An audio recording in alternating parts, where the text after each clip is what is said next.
ಗಾಡಿ ಸಿಕ್ಕೊಟ್ಟಿದ್ವಲ್ಲ ಹಂಗಲ್ರಿ ರಿಪೇರಿ ಮಾಡಿ ರಂಗೋಲಿ ಹಾಕಕ್ ಜಾಗ ಇಲ್ಲ ನಮ್ಗೆ. ಹೆಂಗ್ ಮಾಡ್ಕೊತಿ ಗೊತ್ತಂದ್ರೆ ಇದನ್ನು ಇನ್ನೂ ಸ್ವಲ್ಪ ಚಂದ ಪ್ಲೇ ಮಾಡ್ತಾರ. ಇದು ಪ್ಲಾಸ್ಟಿಕ್ ಬರ್ಬೇಕು, ಫಿನಿಶಿಂಗ್ ಬರ್ಬೇಕು, ಇದಕ್ಕೆ ತಿಕ್ಕಿ ಟೆಂಟ್ ಆಗ್ಬೇಕು. ಅದು ಆಮೇಲೆ ಇದು ಫಿನಿಶಿಂಗ್ ಆಗಿಲ್ಲ ಒಳಗೆ ತುಂಬಬೇಕಲ್ರಿ. ಅಲ್ಲಿ ಎತ್ತರ ಹೈಟ ಬರ್ಬೇಕು, ಇಲ್ಲೇ ಕೆಳಗೆ ಹಿಂಗ್ ಬರ್ಬೇಕು, ಅಲ್ಲಿ ಪ್ಯಾಕ್ ಆಗ್ಬೇಕು. ಇಷ್ಟ ಆಯ್ತಂದ್ರೆ ಮುಗಿತದ ಯಾವಾಗಾರ. ಈ ಒಂದು ಗಾಡಿ ಬರಂಗಾಗ್ತಾರ ಈಗ ಚಲೋ ಆತ. ನಾ ಇವತ್ತೊಂದಿನ ಯಾರು ಬರ್ಬಾರ್ದು.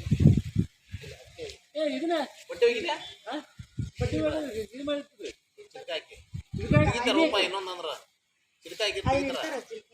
ಅಲ್ರಿ ಕಿಲೆ ಕೂಡ ಅಲ್ಲ ಅವ್ರು ಇಟ್ಬಿಡ್ತಾರೆ. ಅದು ಎತ್ಕೊಂಡ್ರೆ ಗೊತ್ತಾಗ್ಬಿಡುತ್ತೆ.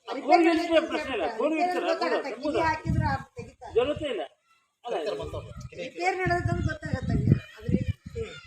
ಇಲ್ಲ ರೀ ಸರ್, ಚಿಲ್ಕ ತೆಗೆದ ಅದು ಸ್ವಲ್ಪ ಅರಿತ್ತೆ ಗಾಡಿ ಹೊಡ್ಕೊಂಡು ಚಿಲ್ಕ ನೀನು ಕಿಲಿ ಅಂದೆ. ಕಿಲಿ ಹಾಕಿ ಅಲ್ಲ ಡೋನರ್ ತೆಗೆದಂಗೆ ನಿಂತ್ಬಿಡ್ತಾರ. ರಿಪೇರ್ ಆಗೈತೆ ಅಂದ್ರೆ ಹಂಗೆ ಬರ್ತಾರೆ. ನೀನು ಮಳೆಗಾಲ ಚಲೋ ಆಗ್ತದೆ ಇದಾಗಿ ಕ್ಯೂರಿಂಗ್ ಆರಾಮ ಆಗ್ಬಿಡುತ್ತೆ. ಇವ್ರಿಗೆ ನಿಮ್ಮಲ್ಲಿ ಹುಡುಗರಿಗೆ ಮಾತಾಜಿತಿಯಾಗಿ ಹೇಳ್ಬಿಟ್ಟಿಲ್ಲ ಏನ ಇದು ಇದು ಅದು ಅಷ್ಟು ಇದು ಎತ್ತರ ಇದು ಉದಿರ್ತೀನ ಅದ್ರಾಗ ತಂತಿ ಯಾವ್ದು ನೀನು ಇಷ್ಟ ಮ್ಯಾಗಿಂದ ಅಷ್ಟು ಬೇರೆ ಐತೆ.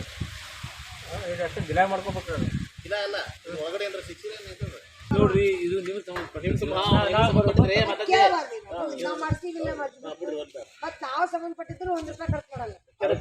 ನೋಡ್ರಿ, ಇವ್ರು ಸಂಬಂಧಪಟ್ಟ ನಾವು ಸಂಬಂಧಪಟ್ಟ ಅದಕ್ಕೆ ನಾನು ನಿನ್ನೆ ಮಾಡ್ಲಿಕ್ಕೆ